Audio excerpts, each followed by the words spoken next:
Сайн байцгаана уу? Та бүхэнд энэ өдрийн мэндийг хүргэе. За өнөөдөр борц хийх чинь 2-3 хоногийнхаа бичлэгийг нийлүүлээд оруулчихъя гэж бодлоо. За борцгоо ер нь бол манайх их хийдэг. Ягаад гэвэл олуулаа байдаг учраас дээрэс нь хөдөө олуугасаа хур идэх юм борцог хийддэг. За би бол борцгоо нийтлэг хүмүүсийн хийдгээр л ер нь бол хийчдэг. Ус, тэгээ шүлний тос, эсгэгч, давс гээд ерөнхийдөө бол нэг 4 орцтой. За борцгоо хийхдээ сайхан давсаа шүлнийхөө тосонд дээрэс нь ус руугаа хийн. Манай шүлний тос болохоор саяны цагаан сарын маань ууц чансан шүлний маань тос байгаа. За ингээл гурлаа сайхан доторх юмнуудын холж байгаа л зуурчин. Зуурхтай гол нь сайхан халуун усандаа жигэгд тэгээд хүчтэй сайн ингээд зуураад өгөх хэрэгтэй. Усаа сайн хийж агаад борцог хийхийг бол хүмүүс баг ихэнхэн мэдэх байх. Тэгтээ мэдээж дүүнер маань дээрэс нь хотод одоо өсөж байгаа хүүхдүүд хотод амьдардаг бас зарим хүмүүс бол борцоо яаж хийдгийг мэдэхгүй хүмүүс мэдээж байгаа штэ тий. Тэгээд миний хийж байгаа энэ бичлэгийн зорилго ч гэсэн мэдээж нэгт одоо хөдөөний ахуй амьдрал соёлоос хол байгаа хүмүүст үзүүлэх, өдөр тутмын амьдрал маань хэрхэн өрнөдгийг харуулах, мөн гадаадад байгаа хүмүүст Монголыг харуулах зорилготой. Ойрын өдрүүдэд нэлээд хүүтэн өдрүүд өнгөрч байна. Цас бараг л нэлээд хайлтсан, ер нь л дөхцөн. Гэтэл өдөрт нэгээс ер нь бол 2 цаг болдоор хаяж шуураад байна. Манай нутгаар бол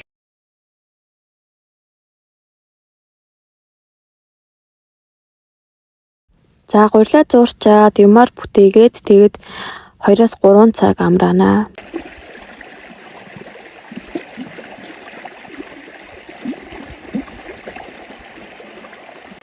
Гурилаа амрааж явах зуур нэг бичлэг хийчихье гэж бодоод манай гэрийн урталт нэг жалга байдаг байхгүй юу? Тэгээд энэ жалганд болохоор хавар болоод одоо ингээд цас хайлах үеэр ер нь бол ингээд шар ус урсдаг. Тэгээд жил алган нөгөө нэг хизээ одоо дулаарж байгаагаас хамаараа хизээ цас хайлж байгаагаас хамаараа урсдаг байхгүй юу? Миний одоо сонсогдож байгаа юм болов? Тэгээд яг энэ жалганы талаа надад аюу гой нэг дурсамж идэг байхгүй юу? Манайх нөгөө нэг 2008 оны хавар байхгүй юу? 2008 оны хавар яг Мартин 8-нд яг манай одоо хажуу талын айлтай манай аав ээж хоёр хамт мартлахаа явцсан гэсэн. Тэгэл тэр оронд тэгэл дүү бит хоёр энэ уртлаас туглаа гэрлүүг харч явж байгаад энэ жалганд ингээ ус урсж хахаар усанд орж исэн. Яа. Тэснэ тэр хүмүүс тэр очингуудаа энэ болгийн ус жоох арай л хүйтэн байна гэжсэн гэсэн. Одоо бодохоор соёныг төрүүлдэг юм. За гурал маань сайхан амарсан байна. Хоньны өөхөн тосондоо өнөөдрийнхөө борцгийг хийн. Гурилаа сайхан илдээд тэгээд нэг 4-5 хуучтэй би гурилынхаа модонд яг тааруулаад хэмжээтэй одоо нэмэглээ штэ тий тэр хэмжээндээ л ер нь тааруулчихна. Гурил маань маш гоё зурагдсан байсан. Ер нь бол шүлний тосоо сайн ахиухан хийчих юм бол ер нь бол борцог хатдаггүй. Одоо ялангуяа өвөл дууссан учраас ерөнхийдөө борцог урд натах гаддаг хаврын улирал 100 намар гэдэг. Өвөл бол яхан хөлтөөгөөд орхичиж болно. За гурилаа сайхан нэмэглээд тэгээд өнөөдрийнхөө борцгийг болохоор сайхан мушгаа борцог хий гэж шийдлээ. Энэ нь ерөнхийдөө итгэд ч гэсэн айгүй идэнгтэй байдаг. Тэгээд зузаан нэмгэнийгэн гол нь тохируулах нь чухал. Дээрээс нь жигт болж өгвөл гурилаа сайхан одоо ингээ мушгаад өгвөл үзэмжтэй ч харагддаг. Хөдөө тэгээд гараа шууд дэлгүүр ороод талх авам борцог авна гэж байхгүй учраас ямар ч хүн ирж болно. Тэгээд дээрээс нь өөрсдөө ч гэсэн итгэхэд угаасаа л борцог хамгийн тохиромжтой байдаг.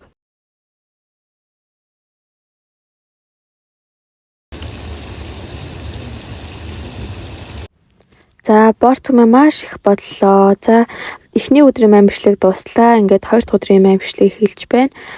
За өнөөдөр бол охиныхоо вакциныг хийлгээд тэгээд үдээс хойш гэртээ ирсэн.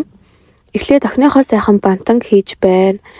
Ер нь бол заримдаа яарсан үед ингээд бэлэнг хааш хийчихэд айгүй амар байдаг.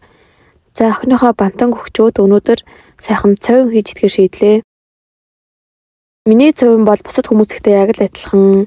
Тэгэл сонгон сармас төмөс луун гэл ер нь лингээ орцтой. Тэг дээрээс нь давс бирсээр амталдаг. Энэ удаа бол луун байхгүй байна. За адууны сайхан махта цовин хийх гэж байна. За өөхний оронд болохоор сайхан өвчөөний хормоо их чинь хоньны. Өөхний сүүл бол ерөнхийдөө хамгийн гоё идэхтэй. За энэ өвөл нэлээд олон удаа цовь мэдээж хийсэн, тэгээ бууз хийсэн. Тийм учраас манай өвчүүний хоньны сүлмэн болоод ингээд дууссан байна. За манайх бол ер нь бол мах айгүй хэргэлдэг айл мэдээж хөдөө байгаа айл ихэнх нь л тэгдэг байх. Би жоохондоо нэг айлд очижсэн аахгүй юу? Намайг нэг гараад ирэх хооронд миний дүү нэг хоол хийчихэд байж байгаа ч гэдгээр нь би орж ирэхэд нь хоолоо хийсэн байжсэн.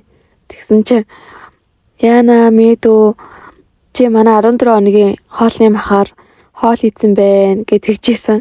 Тэрнээс хойш би одоо ингээл ерөнхийдөө айл майлд очихоор хоол хийнэхээс жоохон айгаад идэг. За махаа татчаад ногоогоо арилгацсан одоо сайхан гурилаа зураад тэгэл цовингаа хийн. Гурилаа мэдээж сайхан халуун давс жоохон хийж байгаа л усаар зурчдаг. Гурилаа одоо яг ингээ гоё гараараа зураад хийх юм бол цовин аюу гоё амттай болдог. Би бол хэрцэн гурилнаас илүү болж өгвөл ингээ гараараа сайхан гурилаа зураад хоол хийх дуртай. За тэгээ гурилаа зуурсныхаа дараа гурилаа мэдээ сайхан илдэж жоохон амраана. Гурилаа амраачаад одоо ерөөдөө нэг бас л нэг бараг нэг 10 хуваадаг да. Манай цовингийн ер нь бол гурил бараг 10 удаа хуваагдчих хийдэг.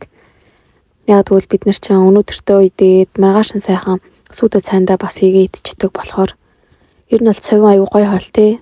Цовингийн бас нэг бом билүү нэг хүн ирээд нэг дараа нь ахиж ирэхдээ нэг сүйдэ цайтай цовинг ир сурал болсон нэг тийм яриа идэг шүү дээ те.